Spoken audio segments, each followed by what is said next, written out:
So I'm Megan from Greater London Properties and the Lettings Director here.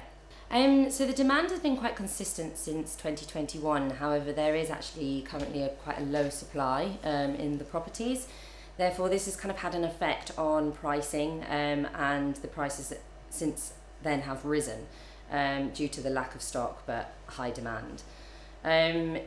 Lonres data have actually kind of said that it's new instructions are 12% down by 12% since last year, and new lets are actually down by 26%. So it just goes to show kind of what a lack of stock is available at the moment. Yeah. It's the demand over tenants has kind of reduced slightly. It started to cool off within kind of the spring. The reason that you can kind of see this is because from Q3 and Q4 of 2022, the time on the market of properties was very short. So therefore, things were going for best and finals. We were actually trying to keep properties on for longer in order to give people more of a chance of making an offer. But then what we found is since April, the properties are actually being reduced. And they're staying on there for a little bit longer. So the average discount to asking price reached about 2.4% in April. So it just shows that people are starting to kind of, the market is starting to return to a slight normal market as before. Yeah, so due to all of the tax changes, it has pushed some landlords out of the market, which is kind of, I feel, is the reason why we're in the position that we are in with the low supply. Cost of living crisis is actually really difficult because with the low supply, high demand, the prices are going up within the rentals. However, some people are now being pushed out of London because of this, because of the cost of living crisis, then actually not able to afford the rents that are in central London. So it's kind of a bit of a knock-on effect in that respect as well, which is quite difficult. And we are finding that some tenants are having to move out of properties based on the fact that they can't actually afford the rent and the bills once that's all been kind of put on top of one another. So in 2022, there wasn't as many changes. They gave us a little bit of a break.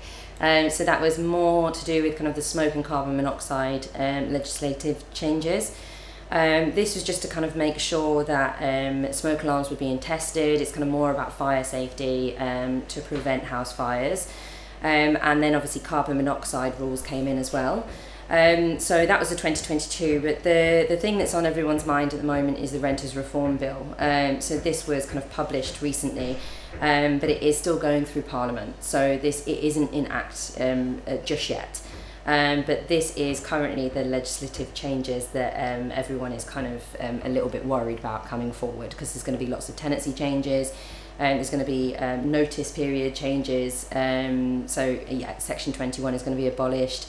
I could go on, but until it is actually published, it's kind of, we just need to continue as normal because it's not been abolished just yet. Yeah. I think depending on where your property is will depend on how important it is to furnish your property for a rental. Say for example in Bloomsbury, where one of our offices are, the majority of the tenants are looking for furnished properties, so this will usually allow the property to go a lot quicker. And for sometimes a better price. However, it doesn't always increase the price of the property, usually the speed of let. In terms of the pricing, I think that everyone has got into this little bubble now of thinking, oh, the prices are raising, so they're trying to put the property at kind of the peak price to begin with.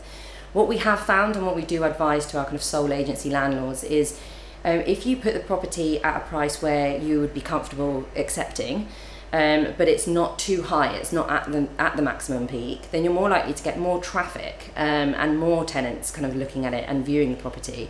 Then we're able to set a best and finals deadline, which then brings in multiple offers, and they may actually outbid one another and get a higher price than you actually initially wanted to put it on for in the first place. Because in terms of what I was saying about the reductions, people are trying that higher price, and now, because the demand is cooling off a little bit, they are sticking and they need to reduce it slightly before they get a let. So if they went in at a reasonable price to begin with, then they're more than likely going to get a higher price than what they would have put it on in the first place. So I think that's kind of the best advice I could give at the moment in terms of pricing as well.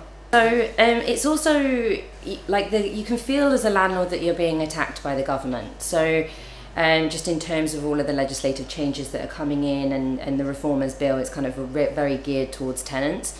I would say that obviously if you are a landlord, the market is, renting is never going to go out of fashion. It's once upon a time it was kind of a short period thing where they just kind of, it was a stopgap for people, but now it's become, people are kind of more attracted to the flexibility. People are more attracted to kind of the mobility of renting. They get to spend more money on their experiences as opposed to kind of bricks and mortar. So I think that it's really important for landlords to understand that it's always going to be popular, especially in central London. Like, you are always going to be able to get some sort of a profit from it, and if you are the last landlord standing, then you'll be the one that's laughing. So don't give up yet. Wait until the bill has actually been passed, speak to your agent and find out what we can do in order to kind of make it the most beneficial for you. I think it's cooling off at the moment. As I said before, as we are encroaching into the summer, it is naturally, regardless, I've been in the business now for over 10 years, and every single summer market I have entered into, it's always been very, very busy, especially in terms of demand, because this is when the kind of student market students take over the market, because the universities start in September.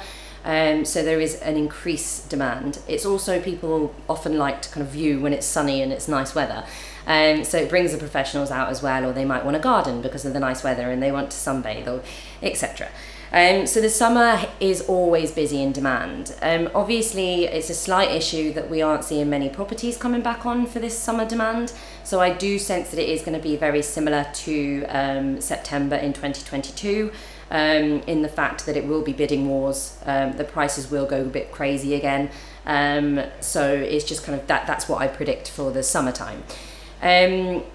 As we kind of go into the end of the year, it's always a little bit unknown, because it depends kind of what the summer has kind of left us with properties, because sometimes London is full at that period.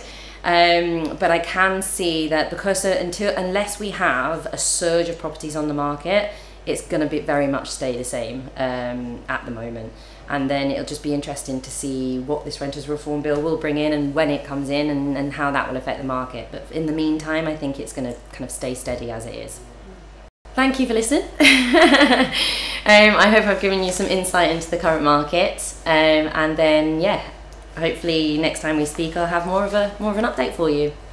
But feel free to give me a call or kind of speak to me directly. So you can email me or call me on 0207 113 1067.